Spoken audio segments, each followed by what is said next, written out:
اللہ تبارک و تعالیٰ کی بارگاہ میں دعا ہے کہ اللہ تعالیٰ اس کے مطابق مجھے حق بولنے اور آپ تمامی حضرات کو حق سن کر حق پر عمل کرنے اور اسے عام کرنے کی توفیق عطا فرمائے۔ ساتھ ان الصلاۃ تنہی عن الفحشاء والمنکر، یہ جو آیت کریمہ ہے یہ بہت مشہور اور معروف آیت کریمہ ہے، اور اس آیت کریمہ کو ہم بار بار سننے کی سعادت حاصل کرتے ہیں۔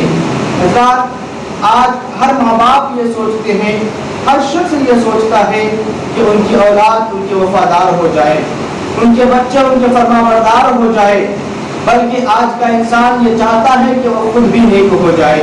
لیکن میرے دوستو، ہم نیک کیسے بن سکتے ہیں؟ کچھ لوگ یہ کہتے ہیں کہ ہمارے گھر میں پریشانیاں بہت ہیں، کچھ لوگ یہ کہتے ہیں ہم طرح طرح کی بیماریوں میں مبتلا رہتے ہیں، کچھ لوگ یہ کہتے ہیں ہم طرح طرح کی پریشانیوں میں مبتلا رہتے ہیں۔ عزیزان ملت اسلامیہ، ہمارے ان ساری مصیبتوں اور پریشانیوں کا حل کیا ہے؟ تو اللہ تبارک و تعالیٰ کلام پاک میں ارشاد فرماتا ہے، ان الصلاۃ تنہی عن الفحشاء والمنکر، کہ بے شک نماز تمام برائیوں سے اور تمام بے حیائیوں سے روک دیتی ہے۔ حضرات، صرف ایک عبادت ہے جس کو ہم نماز کہتے ہیں، اگر ہم صرف نماز کی پابندی کر لیں تو ہمارے گھروں سے بے برکتی بھی دور ہو جائے گی، ہمارے گھروں میں گناہوں کی نفرت اور نیکیوں کی محبت بھی پیدا ہو جائے گی، ہمارے گھروں میں آپسی جھگڑے اور نااتفاقی بھی دور ہو جائے گی۔ صرف ایک عبادت ہے جس کو ہم نماز کہتے ہیں، جس کی اجرت دنیا میں بھی ملتی ہے اور آخرت میں بھی ملتی ہے۔ لیکن میرے دوستو، آج ہمارا حال کیا ہے؟ آج ہم ہر چیز کے لیے وقت نکال لیتے ہیں، ہر چیز کے لیے ہمارے پاس ٹائم ہے، مگر نماز کے لیے ٹائم نہیں ہے، نماز کے لیے فرصت نہیں ہے۔ سنیں، اللہ کے حبیب صلی اللہ تعالیٰ علیہ وسلم فرماتے ہیں کہ جو شخص فجر کی نماز چھوڑ دیتا ہے، اللہ اس کے چہرے سے صالحین کا نور چھین لیتا ہے، یعنی نیک لوگوں کا نور چھین لیتا ہے، اور جو ظہر کی نماز چھوڑ دیتا ہے اللہ اس کے روزی سے برکت اٹھا لیتا ہے، جو عصر کی نماز چھوڑ دیتا ہے اللہ اس کے اولاد کو اس کے نافرما بردار بنا دیتا ہے، اور جو مغرب کی نماز چھوڑ دیتا ہے اللہ اسے تکلیف پہنچانے والی بیماریوں میں مبتلا فرما دیتا ہے، اور جو عشاء کی نماز چھوڑ دیتا ہے اللہ اس کے نیند سے چین چھین لیتا ہے۔ لیکن آج ہمارے پاس ہر چیز کے لیے وقت ہے، مگر نماز کے لیے ٹائم نہیں ہے، نماز کے لیے فرصت نہیں ہے۔ سنیں، اللہ کے رسول صلی اللہ تعالیٰ علیہ وسلم فرماتے ہیں کہ جو شخص نمازوں کو جان بوجھ کر چھوڑ دیتا ہے، جو شخص نمازوں کو ترک کرتا ہے، اس کو مرنے کے وقت اتنی تکلیفیں ہوگی، مرنے کے وقت اس کو اتنی پیاس اللہ تبارک و تعالیٰ مسلط فرما دیتا ہے کہ اگر اس کے منہ میں 7 سمندروں کا پانی بھی ڈال دیا جائے تو 7 سمندر کا پانی اس کی پیاس کو بجھا نہیں سکتا ہے۔ اللہ اکبر! لیکن کتنے افسوس کی بات ہے کہ وہ بے نمازی جو مر رہا ہے اس کو اس کے رشتہ دار چمچے سے پانی پلا رہا ہوگا، اور اسے پیاس کتنی لگی ہوگی کہ اس کے منہ میں اگر 7 سمندر کا پانی بھی ڈال دیا جائے تو بھی اس کی پیاس بجھ نہیں سکتی۔ میرے بزرگوں، آپ اندازہ کریں، حالت روزہ میں جو لوگوں کو پیاس لگتی ہے 12 سے 14 گھنٹے کی پیاس لگتی ہے، تو جب افطار کے وقت انسان کے سامنے کھانے پینے کی چیزیں رکھی رہتی ہے، پھل فروٹس رکھے رہتے ہیں، پانی رکھا رہتا ہے، تو انسان سب سے پہلے کیا چاہتا ہے کہ وہ جلدی سے پانی پی کر کے اپنی پیاس کو بجھائے۔ میرے بزرگوں، جب 12 سے 14 گھنٹے کی پیاس کی شدت کا یہ عالم ہے تو اللہ تبارک و تعالیٰ جس کو 7 سمندروں کا پیاس مسلط فرما دے گا، اس کی پیاس کی شدت کا عالم کیا ہوگا۔ اور پھر فرماتے ہیں کہ جب بے نمازی کو جب موت آتی ہے تو فرمایا گیا کہ اگر اس کے ہاتھ اور پیروں کی طاقت نہ چھین لی جائے تو وہ ایسے بھاگتا پھرے جیسے کٹا ہوا جانور تڑپتا ہے، اگر اس کے زبان سے طاقت کو نہ چھین لی جائے تو وہ چلانے لگے، اور ابھی تو یہ مرتے وقت کی تکلیف ہے، پھر میرے آقا آپ کے رسول صادق و مصدوق نبی صلی اللہ تعالیٰ علیہ وسلم فرماتے ہیں کہ جب بے نمازی کو اس کی قبر میں رکھا جاتا ہے، جب بے نمازی کو اس کی قبر میں ڈالا جاتا ہے تو اس کے قبر کے اندر اتنا اندھیرا ہوتا ہے، اتنا اندھیرا ہوتا ہے کہ ایک ہاتھ کو دوسرا ہاتھ سجھائی نہیں دیتا، اور بے نمازی کو اس کی قبر اتنا دباتی ہے کہ ایک طرف کی پسلی دوسری طرف آ جاتی ہے۔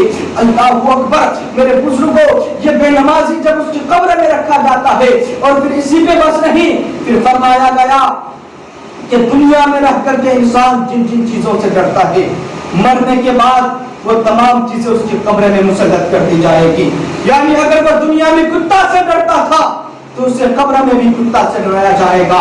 دنیا میں اگر کوئی چھپکلی سے ڈرتا ہے تو اسے قبر میں بھی چھپکلی سے ڈرایا جائے گا. اگر کوئی دنیا میں شیر سے ڈرتا ہے تو اسے قبر میں بھی شیر سے ڈرایا جائے گا. یعنی دنیا میں انسان جس چیزوں سے ڈرتا ہے وہ ساری چیزیں اس کی قبر میں مسلط کر دی جائے گی. اور پھر اسی پہ بس نہیں, پھر میرے آقا آپ کے رسول صلی اللہ تعالی علیہ وسلم فرماتے ہیں کہ بے نمازی کے قبر کے اندر 99 سانپ اللہ تبارک و تعالی مسلط فرمائے گا.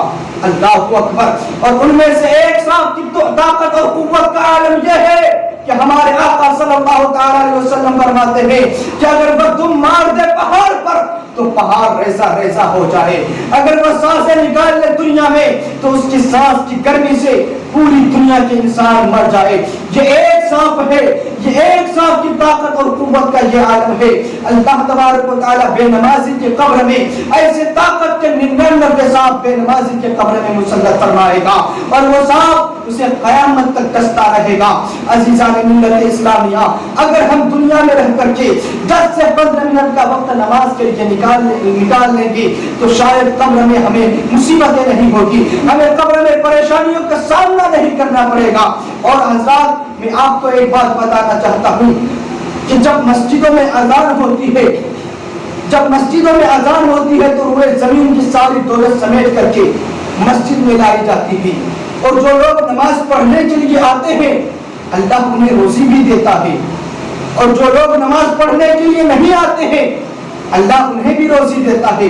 ایسا نہیں ہے کہ ہم نماز نہیں پڑھیں گے تو اللہ ہمیں روزی نہیں دے گا, نہیں, بلکہ اللہ تبارک و تعالی اپنے بندے پر اتنا رحیم ہے, اتنا کریم ہے. آپ اللہ کی عبادت کریں تو بھی اللہ آپ کو روزی دیتا ہے, عبادت نہ بھی کرے تو بھی اللہ آپ کو روزی دیتا ہے.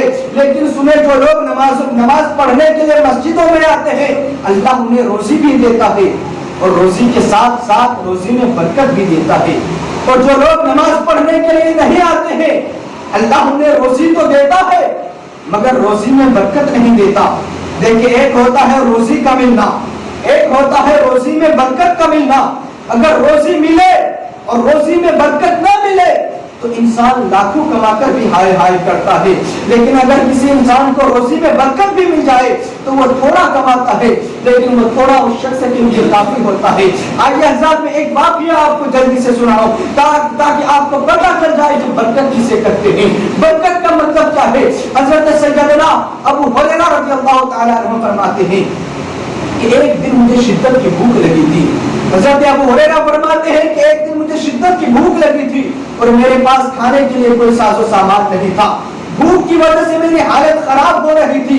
حضرت ابو ہریرہ فرماتے ہیں کہ میں ایسے راستے پہ جا کر کے بیٹھا جہاں سے صحابہ کرام کا گزر ہوتا تھا, جہاں سے مالدار صحابہ کرام کا گزر ہوتا تھا. میں اس لیے وہاں جا کے بیٹھا کہ جب صحابہ کرام ادھر سے گزریں گے تو میرے چہرے پر بھوک کے آثار دیکھ کر کے وہ ضرور وہ مجھے کچھ کھانا کھلا دیں گے. حضرت ابو ہریرہ فرماتے ہیں میں ایسے راستے پہ جا کے بیٹھا جہاں سے صحابہ کرام کا گزر ہوتا ہے تو سب سے پہلے ان میں سے حضرت صدیق اکبر کا گزر ہوتا ہے. اللہ اکبر. حضرت ابو ہریرہ فرماتے ہیں کہ سب سے پہلے حضرت صدیق اکبر کا گزر ہوتا ہے لیکن وہ میری طرف دیکھتے نہیں تھے, نظریں نیچے کیے ہوئے ہی گزر جاتے ہیں.